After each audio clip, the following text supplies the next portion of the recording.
Alors les amis, je vais essayer de vous montrer quelque chose. Alors quelque part, je vais me faire un défi à moi-même parce que c'est quelque chose de très très difficile. Un jeu de 52 cartes, je vais sortir les meilleures cartes qu'on puisse avoir dans un jeu de cartes et ce sont les As. Alors vous pouvez examiner. Ensuite, je demande au spectateur de bien mélanger le jeu avant de commencer. Et maintenant qu'il a bien mélangé, ce que je vais faire, je vais reprendre les As et les perdre un à un quelque part dans le jeu. Vous voyez un petit peu, à différents endroits. Regardez bien un petit peu. Là, je perds les As.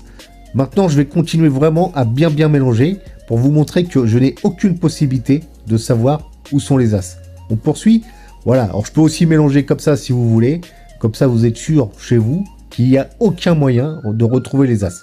Je peux même faire un autre mélange. Celui-ci, qui va faire en sorte que toutes les cartes sont entrelacées. D'accord? Ça, c'est du mélange consciencieux. Mais là, pour retrouver un As, franchement... Déjà, il n'est pas ici. Il n'y a pas d'As, t'as vu? Donc, c'est complètement impossible. Tu peux regarder mon jeu. D'accord? Il n'y a pas de marque sur le jeu. Le jeu est tout à fait normal.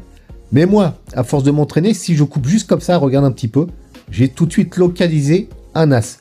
Une carte avant et une carte après, c'était pas un As. Eh oui.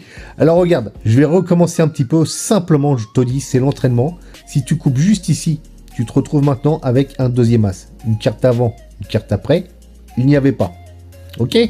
On peut éventuellement faire une série de coupes comme ça. Tu vois, c'est histoire de bien perdre encore plus les As. Je te remonte le jeu. Aucun marquage sur le jeu. Et à force de s'entraîner, on coupe et regarde un petit peu. Ça arrive automatiquement. Le troisième As est localisé. C'est un truc de fou. Alors maintenant, ce qui va être difficile, c'est de retrouver le quatrième As. Parce qu'il est quelque part dans le jeu. Mais là, franchement, j'ai déjà sorti 3 As. Le quatrième est beaucoup plus difficile. Mais je vais quand même m'atteler un petit peu à la tâche. Regarde un petit peu. Simplement, je vais couper net ici. Et regarde un petit peu, j'ai tout de suite le quatrième As. Alors, je vais vous dire une chose. Il faut faire attention aux gens parce que ce sont des cartes tout à fait normales. Méfiez-vous des tricheurs parce qu'on peut faire beaucoup de choses. Merci les amis. Est-ce que vous avez trouvé ça fort ?